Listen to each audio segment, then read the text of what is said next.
On revient sur toutes ces actualités avec vous. Bonjour Olivier Cadic, merci d'avoir accepté notre invitation. Je le rappelle, vous êtes sénateur centriste des Français de l'étranger. Comme tous les matins, on a sélectionné trois titres de la presse régionale qu'on va regarder ensemble. Tout d'abord, il y a l'Alsace avec ce titre sur Cécile Collaert. À quand son retour en France? La joie des parents de Cécile Collaert, Mireille et Pascal, mardi soir devant la mairie de Soultz. Cette joie qui est partagée par tout le pays, écrit le titre. Après 3 ans et demi de détention, l'enseignante loge actuellement à la résidence de l'ambassadeur de France à Téhéran avec son compagnon Jacques Paris, le Quai d'Orsay, qui travaille désormais à leur rapatriement.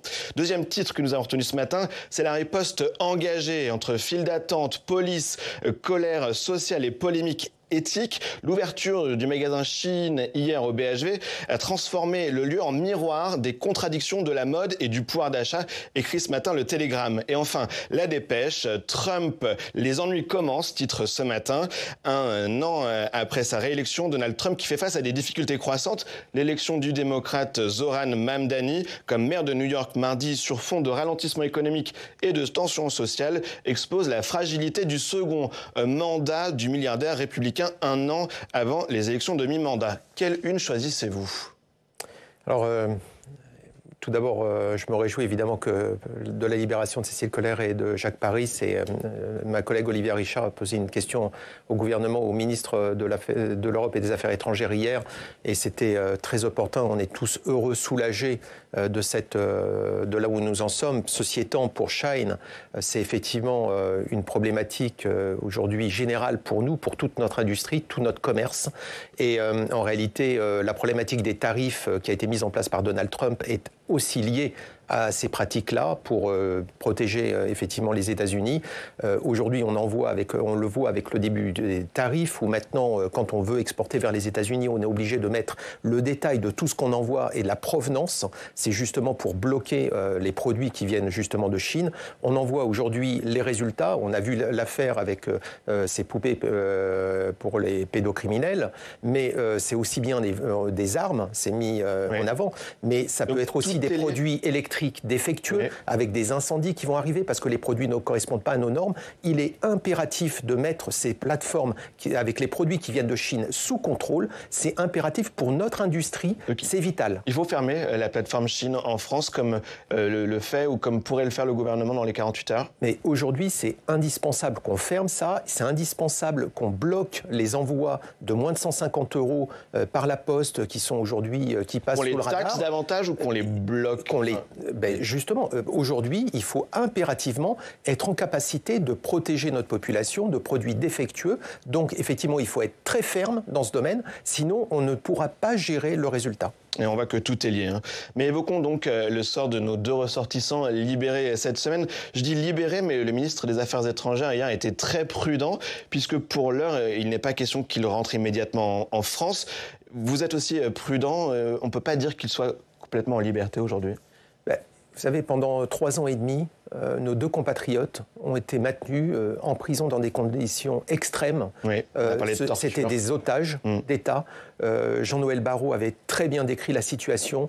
Notre équipe diplomatique a fait tout ce qu'il pouvait, tout ce qu'il fallait pour qu'on en arrive au moins à cette semi-liberté, puisque en fait ils sont pour l'instant à l'ambassade de France, mais évidemment la situation est bien meilleure pour eux que celle qu'elle était 2 jours avant en prison. Ceci étant, ils sont toujours pas chez nous, libres de leur mouvement, et donc évidemment il reste cette deuxième partie.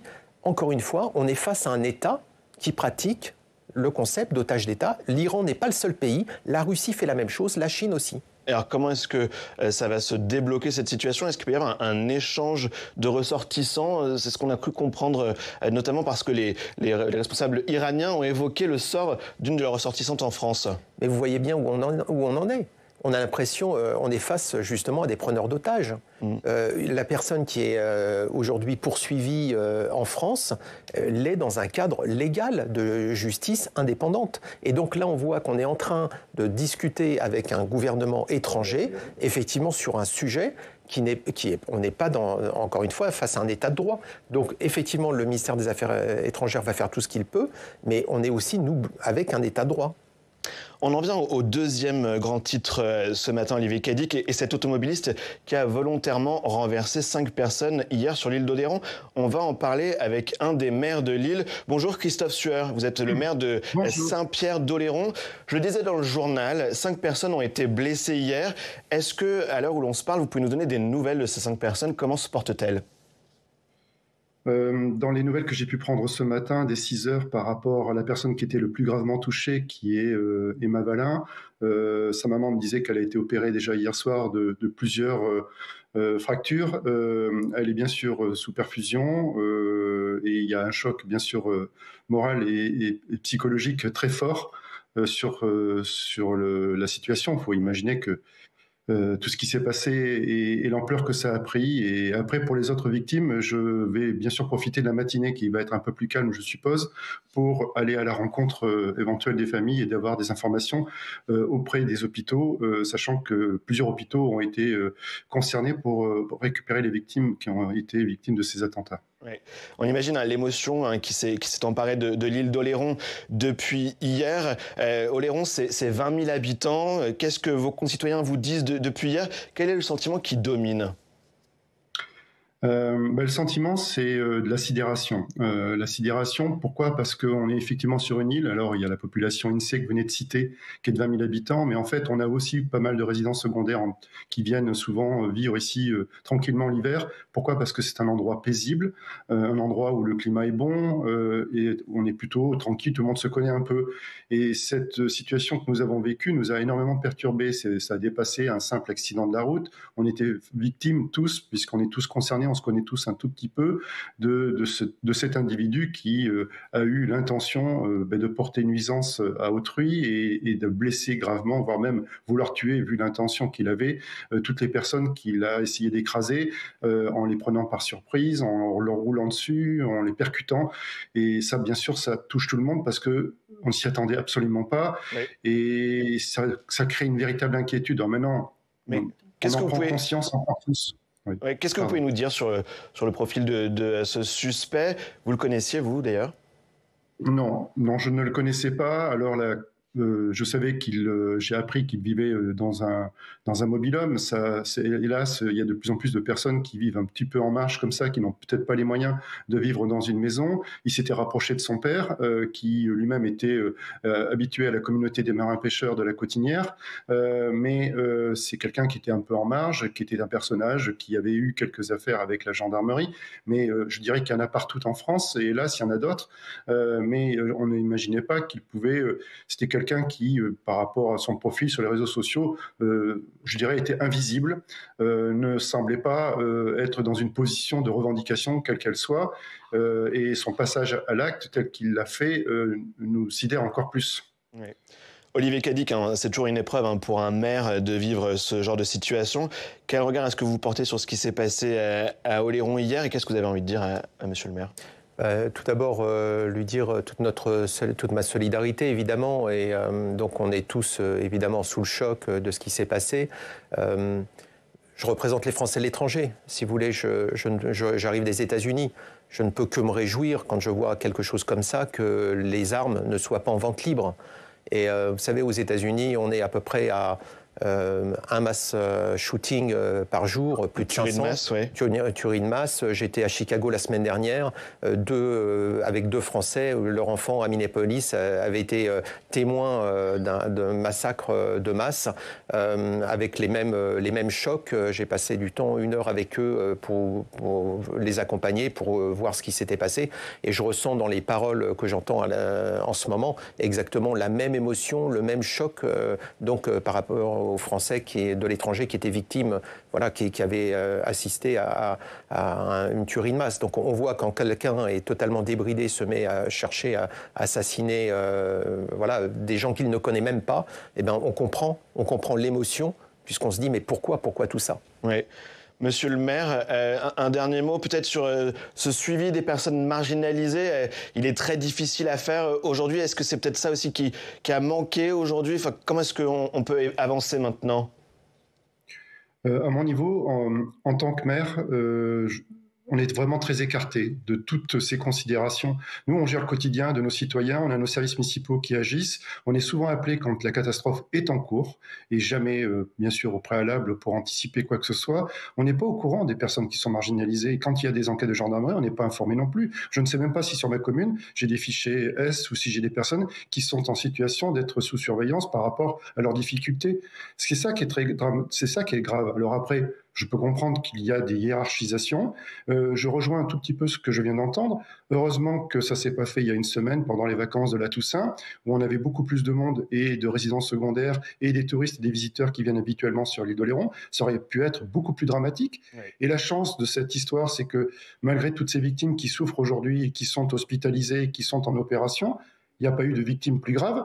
Il y aurait pu avoir des morts. On a en particulier une personne qui a été blessée, qui a été retrouvée inerte, fauchée dans l'herbe et qui a été sauvée in extremis. On aurait pu avoir des choses beaucoup plus dramatiques. Une voiture devient effectivement un objet, comme n'importe quel objet d'ailleurs pour attraper des victimes au hasard, ce qui nous fait froid dans le dos. C'est cette intention d'un seul coup, en suivant un parcours qui a l'air complètement aléatoire, d'aller attraper tout ce qui bouge sur le bord de la route, des piétons ou des cyclistes. Et c'est ça qui nous perturbe, parce que c'est un acte lâche, c'est un acte qui manque de courage, et puis en même temps, c'est une espèce de loterie. Pourquoi telle et telle personne plus qu'une autre? C'est ça on avait une maman qui sortait de l'école, une personne qui allait au centre-ville. Il n'y a pas de raison. Oui, merci. Merci Christophe Sueur, maire de Saint-Pierre-d'Oléron. On sent l'émotion encore aujourd'hui sur l'île et merci d'avoir accepté de témoigner ce matin sur Public Sénat. Olivier Cadic, on en vient à un autre thème dans cette émission. Je disais en titre, le Sénat qui a organisé hier un colloque sur les ingérences étrangères lors des périodes électorales. L'année dernière, les services de l'État qui ont recensé plusieurs dizaines de tentatives de déstabilisation au moment des élections européennes ou législatives anticipées. D'où cette question aujourd'hui, quel est le niveau de la menace exacte en France? Ces attaques extérieures peuvent-elles discréditer nos institutions aux yeux des Français? Écoutez hier, lors du colloque au Sénat, Anne-Sophie Divert, qui travaille au service de vigilance et de protection contre les ingérences numériques étrangères, c'est Viginum. Nous faisons face à un état de la menace qui est réel et préoccupant. En vérité, depuis le milieu des années 2010, aucun rendez-vous électoral ou référendaire majeur n'a été épargné par une tentative de manipulation de l'information impliquant des acteurs étrangers. Ce que nous observons chez Viginum, c'est que plus largement, la menace informationnelle constitue désormais une menace permanente, omniprésente et croissante. Alors, quel est le niveau de la menace exactement selon vous? Est-ce que c'est massif ou c'est encore négligeable en France? Est-ce que nos élections sont menacées à l'heure où l'on se parle, Olivier Cadic? Vous savez, moi qui ai vécu le Brexit, je peux vous dire qu'effectivement, en manipulant bien les réseaux sociaux, on arrive à avoir des résultats qui ne sont pas ceux qui auraient pu être si vraiment la démocratie s'était exercée sereinement. La réalité, c'est qu'effectivement, la France, comme tous les autres pays, est victime d'ingérences étrangères extérieures. Taïwan est le laboratoire de la Chine. La Roumanie, la Bulgarie, la Serbie sont le laboratoire de la Russie. Et on voit effectivement chez nous se développer des choses qui sont testées ailleurs. Est-ce qu'on peut préciser de quoi on parle exactement? Est-ce que ce sont des États étrangers qui veulent favoriser tel ou tel candidat ou c'est plutôt de troubler, polariser le débat public en général? Vous avez 4 dimensions. Il y a effectivement une dimension qui est de polariser, de pousser les extrêmes, prendre chaque sujet et de créer un trouble, une polarisation des opinions. La deuxième, il cherche à décrédibiliser l'élection en elle-même, dire que bon, tout ça c'est suspect, tout est arrangé. Le troisième point, c'est qu'ils vont chercher à dire que ce qui se passe sur les médias nationaux, c'est en fait tout ça c'est arrangé et voilà exactement. N'allez pas écouter l'information là, il faut aller plutôt l'écouter sur les réseaux sociaux. Et la quatrième dimension, c'est de déstabiliser les candidats ou les partis. Moi, je l'ai vu au travers de l'IPAC, l'interparlementaire sur la Chine. On avait un parlementaire canadien qui avait été attaqué personnellement par les services chinois sur les médias pour vraiment décrédibiliser sa candidature.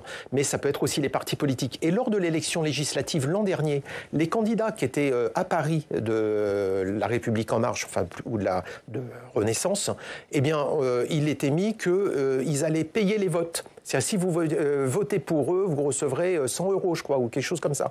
Donc, typiquement, des techniques qu'on voit en Russie, très bien, on peut imaginer, mais ils ont utilisé ça, effectivement, pour décrédibiliser des candidats. Oui, et est-ce que vous pensez que les élections municipales sont directement en danger dès l'année prochaine? Il va falloir qu'on se méfie, nous, le public français, de ces ingérences dès l'année prochaine.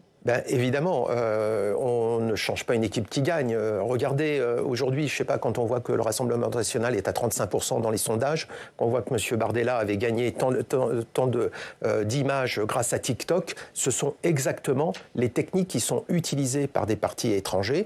Donc on l'a vu pour l'élection en Roumanie, l'élection présidentielle, où un candidat qui était totalement inconnu à 1% s'est retrouvé à 24% des intentions de vote quelques semaines plus tard. Le gars, il était numéro 4 mondial sur TikTok, un inconnu mondial. Donc évidemment, on voit ce qu'ils sont capables de faire pour faire monter des candidats qui sont généralement qui représentent les extrêmes pour polariser le débat.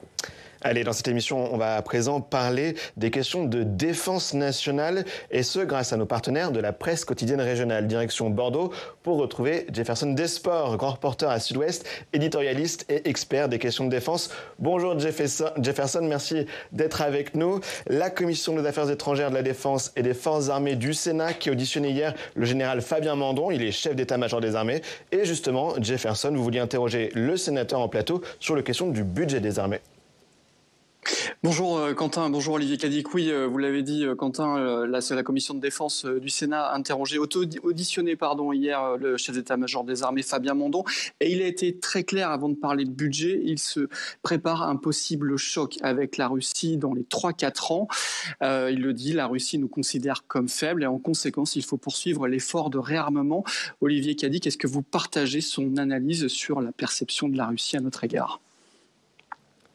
Oui, effectivement, la Russie considère que les démocraties sont faibles et c'est l'enjeu, c'est de se battre justement pour faire en sorte qu'on vive toujours dans un monde démocratique. Effectivement, c'est une des techniques, justement, la désinformation, mais aussi le sabotage, la guerre hybride qui a été évoquée sous différentes dimensions, y compris par les cyberattaques. On a affaire à quelqu'un qui est déjà en guerre avec nous. Le problème, c'est qu'en démocratie, on ne se fait pas élire pour aller faire la guerre. C'est aussi notre difficulté de faire prendre conscience qu'il est indispensable qu'on augmente le budget de défense, indispensable qu'on élève le niveau. Quand vous voyez que Viginum, qu'on a en audition, dit qu'ils vont être à peu près 60 personnes et qu'on regarde en fait la taille du budget, quand on voit ce à quoi on doit se confronter, effectivement, ça pose un vrai sujet et effectivement, on est considéré comme étant faible. Oui, Jefferson, le contexte politique qui pèse aussi sur ce budget, ça a été dit en audition hier. Oui, exactement. On en revient toujours à ce budget qui est en cours d'examen à l'Assemblée et qui va arriver au Sénat. Si ce budget n'est pas voté, cela sera lourd de conséquences pour les armées puisqu'elles pourraient perdre jusqu'à 6 milliards d'euros. Et cela viendrait compromettre l'effort de réarmement que veut poursuivre le chef d'état-major des armées. Olivier Cadic, que dites-vous au Parlement ? Qu'est-ce que vous dites aux députés ou aux parlementaires? Il faut les responsabiliser sur un risque de censure aussi dans la lutte contre nos ennemis extérieurs. Je crois que tout le monde est conscient et je pense qu'au niveau de la Commission des affaires étrangères, de la défense et des forces armées, je ne vois pas qui que ce soit venir contre cette approche. Je pense qu'il y a quand même consensus sur le sujet. Je trouve que la responsabilité là dans ce domaine aujourd'hui, elle est complète, elle est totale. Je n'ai pas vu vraiment de parti qui s'oppose vraiment à cette augmentation du budget pour les armées. Oui, mais le chiffre de 6 milliards qui a été évoqué hier en audition, les Français n'en ont pas forcément conscience que cette censure aurait des conséquences aussi directes sur l'investissement des armées. Ça, c'est les politiques, c'est les parlementaires qui doivent être responsables. Et je pense que le Premier ministre est venu parler lors de la conférence des présidents hier. Donc, on a pu l'écouter, on a pu entendre ce discours de responsabilité, justement, qui rappelait effectivement cette nécessité d'accompagner l'effort nécessaire pour nos armées. Il y a une possibilité de sortir de l'impasse politique autour de ce budget. Vous croyez qu'on peut aboutir à un vote sur le projet de loi de finances avant le 31 décembre ? On peut, c'est une possibilité et donc on espère effectivement qu'on va avoir un budget voté, c'est nécessaire, indispensable. Merci, on va remercier Jefferson Desports. À très vite Jefferson sur l'antenne de Public Sénat. Merci d'avoir été avec nous ce matin. On va voir ensemble la une de Sud-Ouest, votre journal, qui revient sur Oléron, ce qui s'est passé hier à Oléron qu'on évoquait. Oléron, l'effroi. Allez, on évoque maintenant l'actualité dans les régions grâce à nos partenaires de la PQR. Direction Lyon pour retrouver Xavier Antoyer. Bonjour Xavier, vous êtes rédacteur en chef du Progrès, du Bien Public et du journal de Saône-et-Loire. Vous publiez un supplément dans toutes les éditions du groupe Hébras ce matin qui met en lumière l'attachement des Français aux associations. Bonjour, oui, les Français sont très attachés au monde associatif et ils lui font confiance. À 70%, ils estiment que les associations sont indispensables dans notre société et ils ont une grande confiance dans le monde associatif. Alors pourquoi nous avons mené cette enquête? C'est-à-dire que notre groupe de presse Hébras est très engagé auprès du monde associatif et notamment auprès du Forum national des associations et des fondations qui se réunira le 13 novembre prochain à Paris. C'est un grand colloque qui réunit l'ensemble du monde associatif français. Et à cette occasion, on a voulu prendre le pouls des associations et puis de connaître aussi la perception de nos compatriotes sur les associations. Alors, il est très clair que les associations aujourd'hui sont un des piliers du lien social en France. Alors, on a constaté au fil de nos études que le lien social en France se dégradait, même s'il reste fort au plan local. Et ce qui est intéressant de voir, c'est que pour les Français, les associations contribuent à renforcer ce lien social, et pas seulement au plan local, mais aussi au plan national. Pourquoi? Parce que les associations restent aujourd'hui un facteur d'intégration et d'ouverture à l'autre. On s'engage dans une association pour à la fois rencontrer des personnes différentes, mais qui aussi partagent nos valeurs. Et il est clair que pour tous les Français, les associations rendent service, mais quasiment rendent des missions de service public. Je vous donnerai un exemple. On est allé à Nancy rencontrer l'ESCOBAM. C'est une association qui, depuis plus de 30 ans, accompagne des collégiens et des lycéens hospitalisés pour qu'ils puissent suivre une scolarité normale. Alors, bien entendu, l'Éducation nationale détache 7 enseignants, mais l'association, elle organise les plannings et puis aussi, avec des profs bénévoles, elle contribue à assurer plus de 300 heures de cours par an pour les matières non couvertes par l'Éducation nationale. Donc, les Français ont vraiment conscience du rôle que jouent les associations dans notre société, de ces missions de service public. Et c'est pour ça aussi qu'ils sont très attachés, on le voit bien, au financement des associations par l'État et les collectivités locales. Et aujourd'hui, on est confronté, bien évidemment, à une raréfaction de l'argent public. Et c'est pas... certes, on parle sur le budget de la France et aux difficultés que traverse notre pays, mais c'est aussi un phénomène international. Nous sommes allés voir Handicap International à Lyon, où l'ONG est basée. Eh bien, cette ONG, qui emploie un peu plus de 4000 personnes dans le monde, a été confrontée en 2024 à une baisse de 30 millions d'euros de ses ressources, ce qui fait qu'elle a aidé 100 millions de personnes dans le monde, au lieu du double l'année d'avant.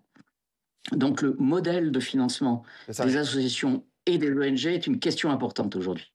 Xavier, vous le dites, le secteur des associations est en train de traverser une période de turbulence aussi. Ça, c'est un fait majeur à noter dans votre dossier spécial. Oui, c'est un pilier de notre société, c'est un pilier de notre lien social, mais ce pilier est fragile.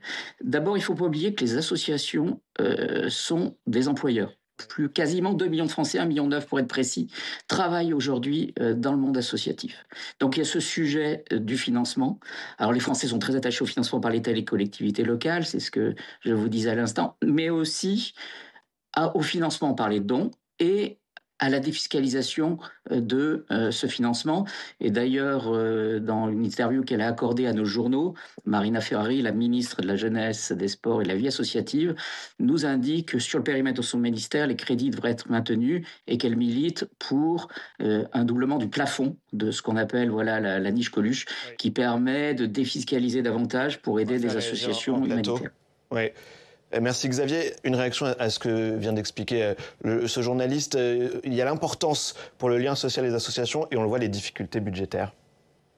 Oui, concilier les deux. Bah oui, d'abord c'est rappeler l'abnégation de tous ces bénévoles qui s'engagent sur les causes auxquelles ils croient. Et Dieu sait s'il y en a. Mais j'en profite pour faire un lien avec la désinformation, puisqu'on devrait avoir aussi des bénévoles qui nous aident dans ce domaine, qui aident Viginum à Taïwan. Et ce sont justement des bénévoles qui aident, qui font qu'il y a, pour une désinformation, il y a une réponse en 200 mots, 2 heures, avec de l'humour, c'est fait avec des civils. Et donc si on pouvait avoir une association comme ça qui nous aide aussi dans ce domaine, ça serait formidable. Mais bravo de rappeler l'importance de ce phénomène associatif et le nombre de Français qui s'engagent de façon bénévole. Merci. Merci Xavier Antoyer, rédacteur en chef du Progrès, du Bien Public et du Journal de Saône-et-Loire. On voit la une du Progrès ce matin, les associations ciment de notre société. Merci Olivier Cadic d'avoir été en notre compagnie pour cette première demi-heure.